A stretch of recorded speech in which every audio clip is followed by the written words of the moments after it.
त्या लढ्यांमध्ये काही काही वेळेस आम्ही 10वीला असताना तिथे आम्हाला नारे द्यायला सुद्धा बोलवायचे.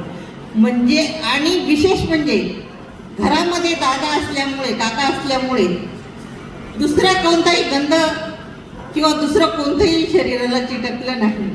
आणि हे सगळं चालतं बोलतं विद्यापीठ असल्यामुळे मला ते अनुभवायला मिळालं आणि माझ्यात दुसरं काही रुजलं नाही. विशेष म्हणजे माझं लग्न झालं. लग्न झाल्यानंतर दादा पहिल्यांदा घरी आले. घरी आल्यानंतर त्याच्यानंतर 1 वर्षाच्या आतच साहेबांची बदली परभणीला झाली. साहेबाची बदली परभणीला, ते पण इरिगेशन डिपार्टमेंटला होते. साहेबाची बदली झाल्यानंतर आम्ही परभणीला होतो. त्यावेळेस माझा राहुल 1 वर्षाचा होता. आणि नातू झाला ही गोष्ट कळाल्यानंतर ते बघायला आले. फुलेनगरला त्यांचा कार्यक्रम होता आणि फुलेनगरला कार्यक्रम होता. आम्ही राहायला गौतम नगरला होतो. तिथे ते आले संध्याकाळच्या वेळेला.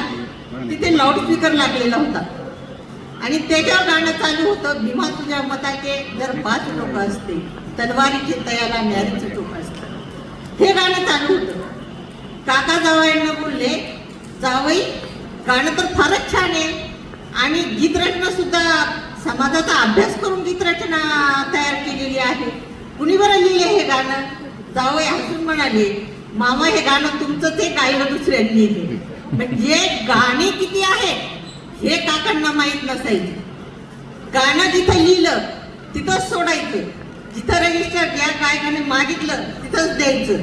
वह्या न्यायच्या, मावशी ओरडायची. मावशी म्हणायची गाणी लिहितात, सगळ्या घरभर पत्रवळ्या करतात आणि निघून जातात. मावशीने ते गाणं जमा करायच्या, गाण्याचे पेपर आणि ते जमा करून ठेवायचे.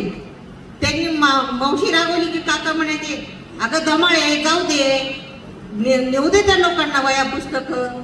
त्यांची चूल माझ्या गाण्यांवर फिरती, त्यांचे चिल्या पिल्यांना चारा माझ्या गाण्यातून मिळतो. कार्यक्रमात मी 10-5 गाणी जी गातो ती मला पाठ आहे. मावशी सोडून द्यायची. काका जर बाहेर गायला निघाले, कार्यक्रमाला निघाले, 6-6 महिने घरी जात नव्हते. मावशीनं मग आजोबांनी माझ्या बघितलं की जावई काही येत नाही आणि मग आता करायचं काय, हिला सोडायचं कुठे. मग मावशीला त्यांनी एक 4 पत्राची खोली दिली आजोबांनी आणि त्या 4 पत्राच्या खोलीमध्ये माझी मावशी राहिली. आणि तिने पैसा मिळत नसे, तिने रॉकेलचं दुकान टाकलं आणि रॉकेलच्या दुकानावर तिचा उदरनिर्वाह व्हायचा. एक मावशी माझी नाशिकलाच असते, मुक्ताबाई देवराव वाघ, आणि तिचे मुलं, ते तिची काळजी घ्यायचे. तिला दम्याचा आजार होता. म्हणजे असं काकांचं काम होतं. एकदा सुरुवातीला इथंच कार्यक्रम स्नेहनगरला मिलिंदनगरच्या लोकांनी ठेवलेला होता. त्याच्यात जुने जाणते मंडळी होती आणि आमचे साहेब होते आणि त्यांच्या प्रयत्नातून स्नेहनगरला कार्यक्रम झाला होता. स्नेहनगरमध्ये खूप मोठं मैदान होतं त्यावेळेस आणि कार्यक्रम झाला की त्यांची मालिश करणे, पाय चेपणे हा माझा 2 नंबरचा मुलगा रोहित करायचा आणि मुलगी.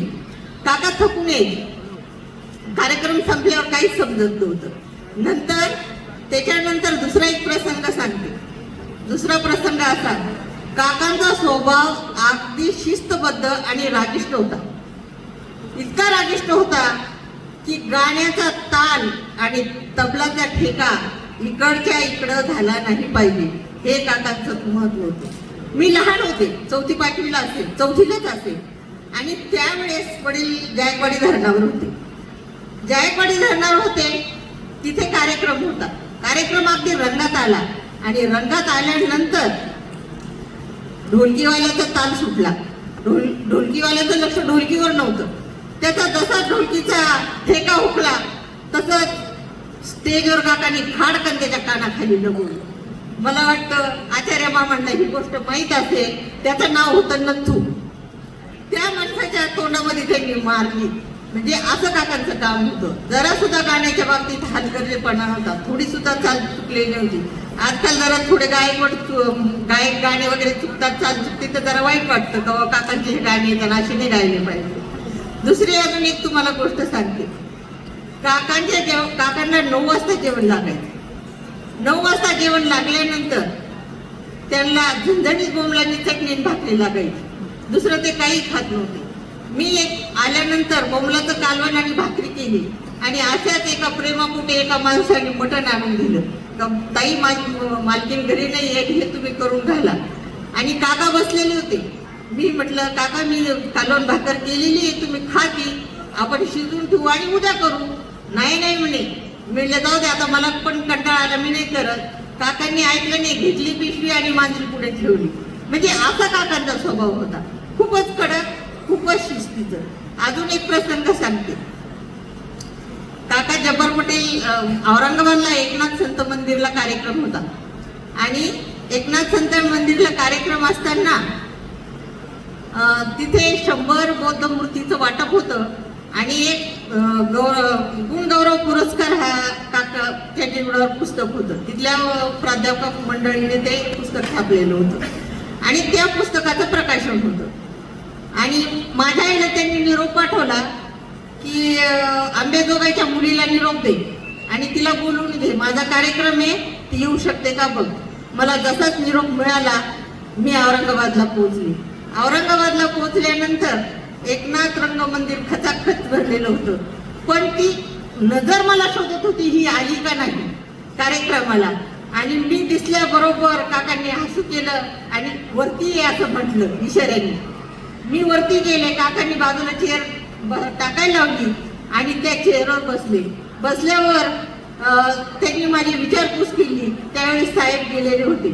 माझी चौकशी केली, विचारपूस केली, कसं आहे तुझं, मुलांचं कसं आहे.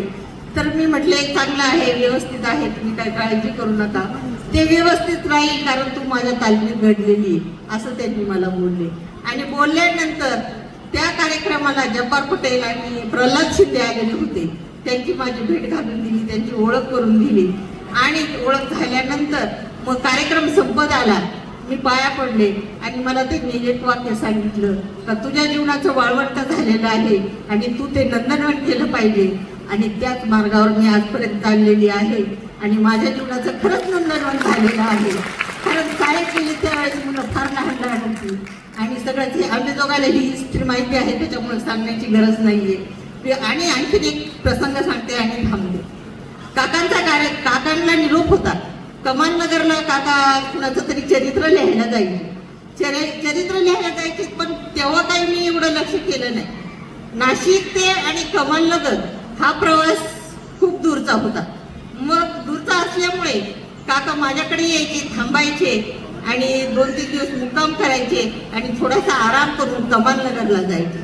पुन्हा येताना यायचे, तिथं 2-3 दिवस थांबायचे आणि मुक्काम करून जायचे. मग ह्या काळामध्ये काकांना महिला विद्यालयामध्ये एक कार्यक्रमाचं अध्यक्ष केलं आणि काकांना वाटलं की आता इथे मला एक गीत गायचं आहे, माझे तर सगळे आंबेडकरी वादीचे गीत आहे आणि मी ते काय गाणार. आणि असं त्यांना समजल्याबरोबर त्यांनी एका तासामध्ये गाणं केलं, सांगा आम्हाला धनाचा साठा नामचा वाटा कुठं आहे.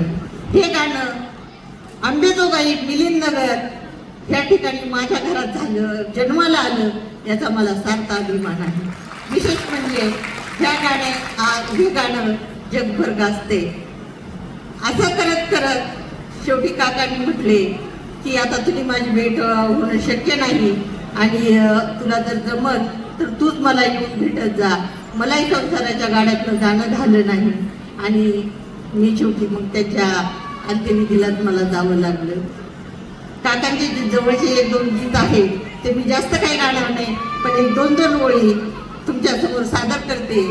आणि जर समजा कुणाला चाली किंवा काकांविषयी काही माहिती असेल किंवा जुने गीत असतील जे याच्यामध्ये नाहीये, तर ते सुद्धा कधीही तुम्ही मला फोन करा, मी सहकार्य करीन. काकांचं सुरुवातीला जेव्हा काकांनी गायला सुरुवात केली तेव्हा त्यांना सिनेमाचे सुद्धा गीतं गायला सांगितले होते, रचायला सांगितले होते. त्याच्यातले 2-3 गीतं त्यांनी हे केलं होतं, सांगा ह्या वेळीला माझ्या गुंछडीला. आणि त्याच्यानंतर चल ग हरणे तुरू तुरू वाट तयाची धरू, हे एक गाणं. आणि आणखी असं 1-2 गाणी, पण आम्ही दादांचे 1-2 गाणे तर म्हणत नाही, पण 2-2 ओळी म्हणून जातो.